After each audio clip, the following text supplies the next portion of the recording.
Welcome to the Stephen Mansfield audio podcast.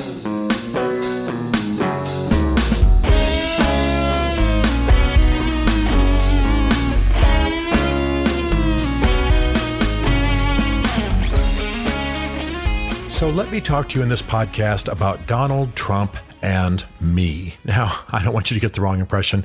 I don't know Donald Trump. I've never met Donald Trump. I don't work for Donald Trump. But many of you have been asking me to out with it, to talk about how I feel about Donald Trump, to talk about how I voted, to be more specific about how I interact with the culture in D.C. since Donald Trump became president. And I'm happy to do that. I'm not hiding from anything.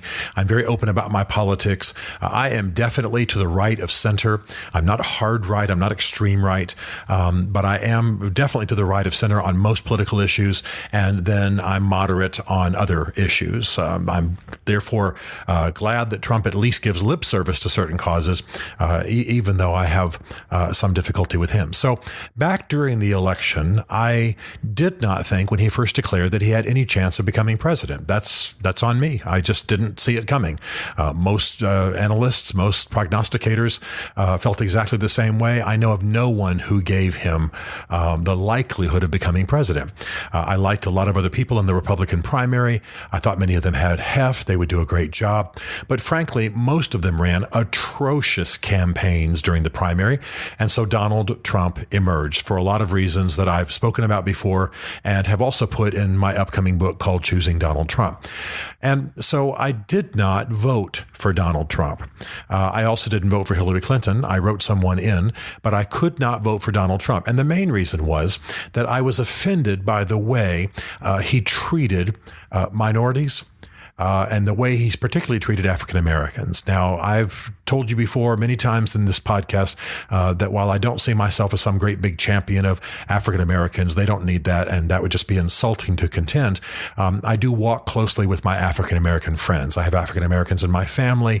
I have African American nieces and nephews, African American sister-in-law. I help to a very small degree because I don't have a lot of time and they don't need that much help from me. But 2 or 3% of my work life I help with a large African-American church in D.C. when Bev and I are in D.C. rather than Nashville. And so I'm close to the causes. I'm close to the challenges. I'm close to the issues with police. I help as much as I can. And so therefore I'm sensitive to it. And since I care about these issues and since I look into the beautiful brown eyes of my nieces and nephews, and I love them dearly, I couldn't be happy when Donald Trump would speak disparagingly of African Americans or he would encourage violence against an African-American protester and offer to pay the legal fees of those who beat up African-American protesters at his rallies and so on. But having said all that, obviously, as I've said, I'm right of center. Therefore, I'm glad for the things he says he champions. Well, this is the problem with Donald Trump. I am opposed to the culture he creates around him, and I'm in support of some of the issues he at least says he's going to champion. So I'm in a mixed position, like so many people in America. I often say that politics is a matter of hold your nose and hold your nose tighter. There aren't perfect options. We're not running, God or the perfect ideal person, Jesus or whomever for office. We're not talking about a difference between perfection and total imperfection. We're talking about matters of degrees. I do not like the way Donald Trump treats people. I do not like the culture around him. I have friends in the White House, and they are having miserable existences. Some of the folks in the military that I know are having a very difficult time working with this man.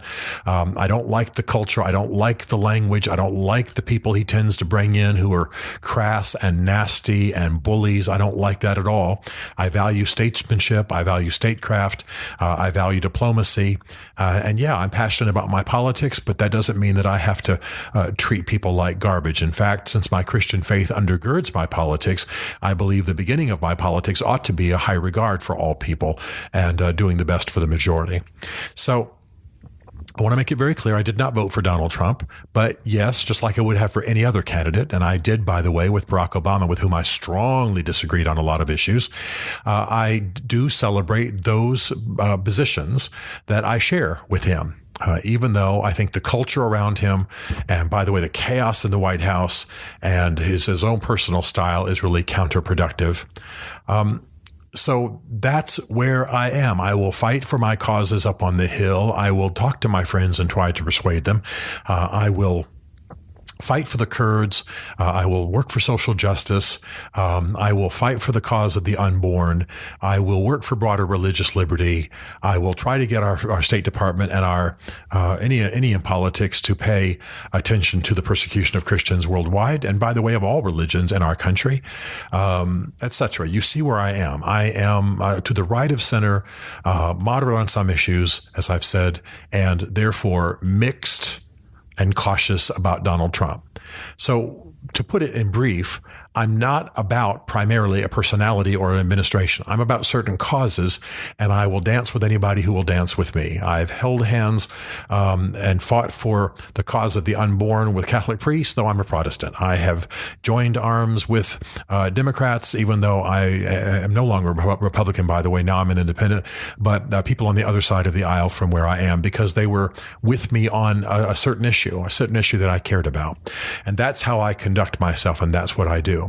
But I have to tell you that it is very difficult to be in favor of certain policy positions that Donald Trump contends for, and at the same time be, as I am, such an advocate for men and noble manhood and righteous manhood in our generation. If you listen to this podcast, you know I've written on this topic. I do conferences all over the world about it. I advocate for it. I written pieces for USA Today and other periodicals about it, often in media about it. I'm an advocate for noble manhood, for men being who they are meant to be, understanding that the primary beneficiaries of that are going to be women and children. So when you're an advocate for that kind of manhood, you can't be excited about Donald Trump, who does not live out that kind of manhood. So this is simply the world we are in, and this is how I've chosen to orient myself to it politically. I contend for causes.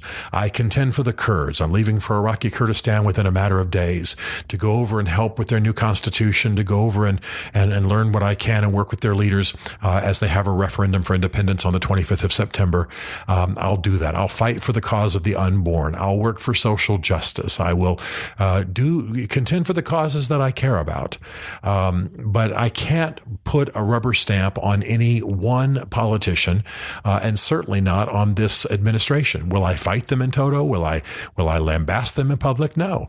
I'll have to pick and choose, and that's the world many of us find ourselves in. I think what we've got to do is remove the cult of personality from our orientation on politics. I don't need to be a Donald Trump supporter, and I also don't need to be a never Trumper.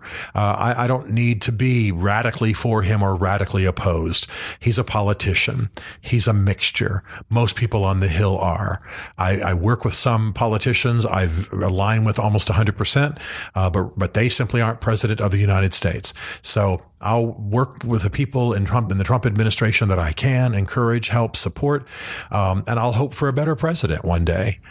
Same thing I did during the Obama administration. Hope for a better president, hope for a better leadership, hope for greater unity in the city, work for unity, work for across the lines handshaking and deals and for a removing of the corruption. I can say the words, let's drain the swamp, but I don't know what Donald Trump means by that. By the way, he's brought more of the swamp with him than there was before he came in office. And I know that's going to upset some conservatives, but it's just true.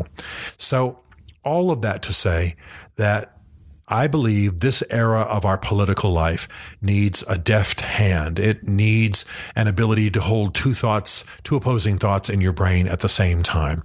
It requires not just banner politics. I'm for Trump. I'm for Obama. I'm on the right. I'm on the left. I'm a liberal. I'm a conservative. I don't think that works anymore. We live in a land of mixture. We live in a land of shades of gray. And I once gave this example, and it's the best example that I can give.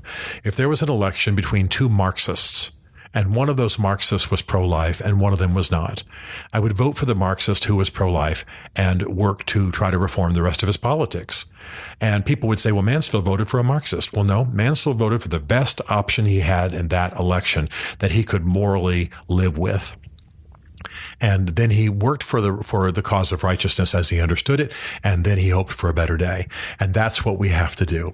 Politics is not an absolute game. It's not absolute righteousness and evil, not absolutely good and bad, not absolutely wise and stupid. It's along a range. It's along gradations. It's shades of gray. So you got to know your first principles, and then you've got to contend nobly and in as unifying a fashion as possible, without compromise, that is on your core values, for the things you believe in. That's simply where we are. So I won't answer the question, am I pro-Trump? I won't answer the question, do I hate liberals? I won't answer the question, do I hate conservatives?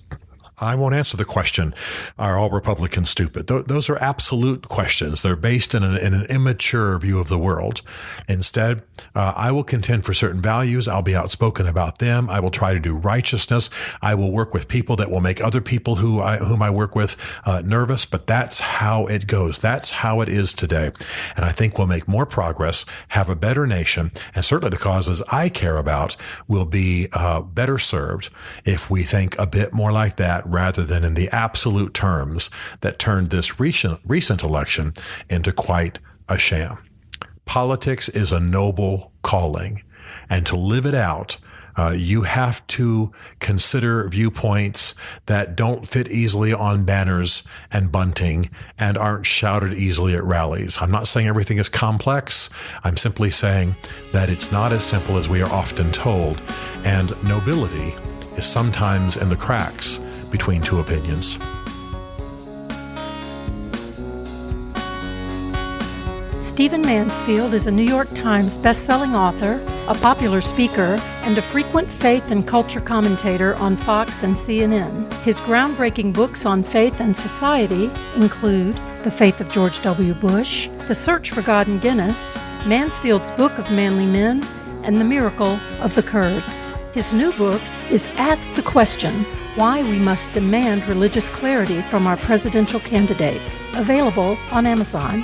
Learn more about Stephen at stephenmansfield.tv. This is a Chartwell Literary Group production.